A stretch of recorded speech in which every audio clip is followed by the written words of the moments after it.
So it was a few years ago. At this point, I can't even remember the year. But I remember it was my first time away from home. Me and my girlfriend just graduated, and she was going to school somewhere in New York City, and I happened to have an uncle who had an old apartment up there. So we went over to that place. He wasn't living in it at the time.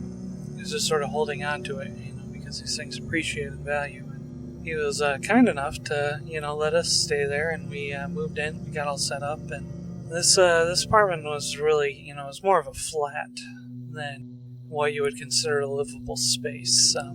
It was a one-bedroom apartment, but really it consisted of one bedroom. It was pretty spacious, but it had it's just dark, and it had these walls that weren't like the wood paneling of the 70s, but they were wood. And they weren't bare slats or timbers or anything like that, but kind of that real old-fashioned wood siding you see in some of these old houses. It was fairly nice. Decent-sized kitchen space, enough room to have a couch and a TV and a bed, and maybe a little closet for the bathroom there. My uncle got us set up in there and took off, and before I knew it, me and my girlfriend were there all alone. There's a lot of fun had, but even without having to pay rent every day, New York City is really expensive, especially when you're living on part-time and college student salary. It seems like the money never really stretched out as far as it should have. Just remember being hungry. More than anything, it always seemed like we had enough to fill our cupboards. But, when you go out, the amount of money that you're willing to spend on food never seems to be enough to actually fill your stomach. And when you get home, you're always worried about how long that stuff will last you, so you never quite eat enough. That's a real mistake. Not taking it when I had it. Well, like I said, this apartment was old. With an old apartment, you get some things, first off, there's just a general creepy vibe there. And, we lived there for a couple weeks before anything really strange started happening. At first, as always, it was noises. Your footsteps. You go, oh, that's the neighbors. You're knocking. It's the neighbors again. Banging on the wall. It's got to be old pipes. Scratching. That's mice. There's rats everywhere in this goddamn city, so it wouldn't surprise me, but it's like the things like in the middle of the night. It's never completely quiet. It's quiet enough. You start hearing a music box or something. You smell a cologne in the air. Laying there in bed, it sounds almost like a dream. It's not. It's not coming from the neighbor's place either. The lights are off, and thank God you can't see anything, but you hear it, and it's about 5, maybe 3 feet away. Or maybe you're tucked in, and you hear it breathing in your ear. That wasn't the worst of it. No, we were tough. New York, if you can make it there. Despite the hunger, a creepy-ass apartment, we stuck through it. It took a while before things started to move. First thing was a glass of water. See it sliding along the counter there. Well, I don't know. Next thing you know, flew across the room. Smashed. Neither of you near it. Things would go missing. Sometimes, crash on the couch after studying all night. Papers would just go flying up in the air like some sort of mad ape looking for some sort of banana underneath a stack of leaves. She stuck through that too. She stayed until one night. Wasn't the worst night. This is what broke her. A large mirror. Huge. Had to be about 4 feet tall, 3 feet, 4 feet wide. Giant. Stood on the wall, right above her bed. One night we were sleeping, we were knocking. You're knocking, that's whatever, you know? Learn to ignore it at this point. I've seen worse things than knocking. And that knocking again and knocking again. Look up, I see the mirror. It's kind of flopping a bit, right? It's got like its nails and everything like that. That's attached to it at the top. And it's kind of swinging, bouncing up against the wall there. Just close my eyes thinking this is another one of those things, you know? Get through till morning.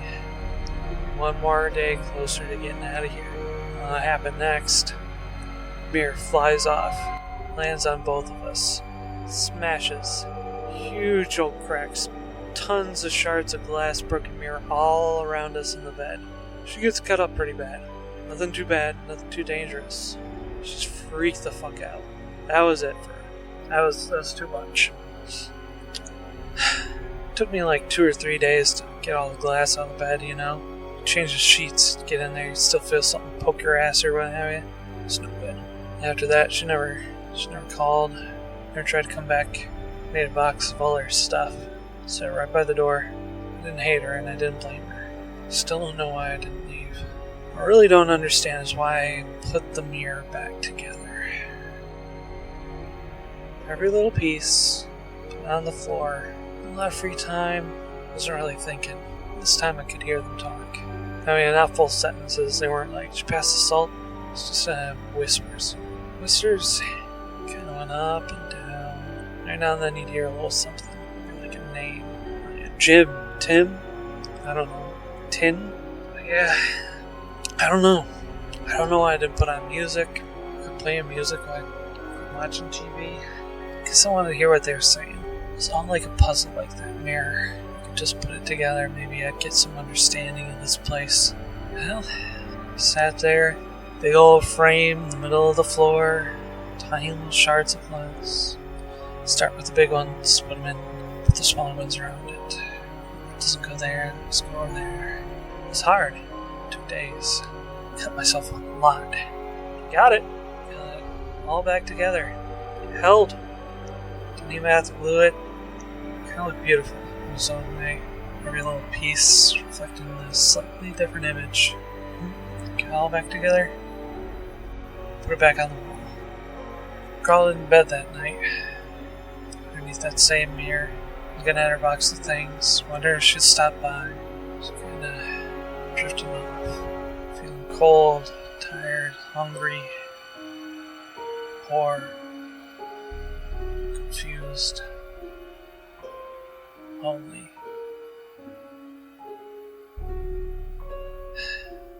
Next thing I knew, I was waking up. And I couldn't move. On my side. I couldn't move. Couldn't breathe. Felt hot liquid coming down my shirt. A huge chunk of that mirror, the big part at the top, fell out while I was sleeping. It fell and it came down and stuck me right in the back of the neck. Severed my nerves. I couldn't move and I couldn't breathe because the signals weren't being sent to my body anymore. I was lying there, bleeding. More importantly, I was choking. My heartbeat was going crazy. The only thing I could do was close my eyes, try to relax while I wait to die. And then next I died. I woke up. I looked around my room. I wasn't alone. There was not one ghost in this apartment. There was maybe 50 or 70 or 100. And they all lined the walls and the floors of this place, all staring at me, looking as confused and lost and sad as I was. The terror of their sunken eyes staring at me And then it hit me. I felt what they felt. A supreme and consuming hunger. A hunger that gave me pain that I have never felt in my living life ever.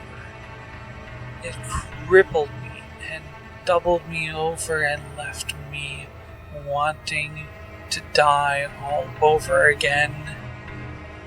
And that's when it came in. It was a tall figure with robes that looked like scraps of rag, as if they were floating in mid-air like little fishes swimming up a stream, all crisscrossing and dancing. Top of this cloak was a mound that took place of where a head should be, but instead of scraps of fabric, scraps of red, rotted flesh that were swimming around in a giant sphere, a face ever unchanging, ever hollow. Its hands were just two knobs of matted flesh split by rows of teeth. It stood in front of me. Flesh, teeth, hands, black swirling robes, dancing matted flesh. It looked at me and it said one thing. If you serve me, I will feed you.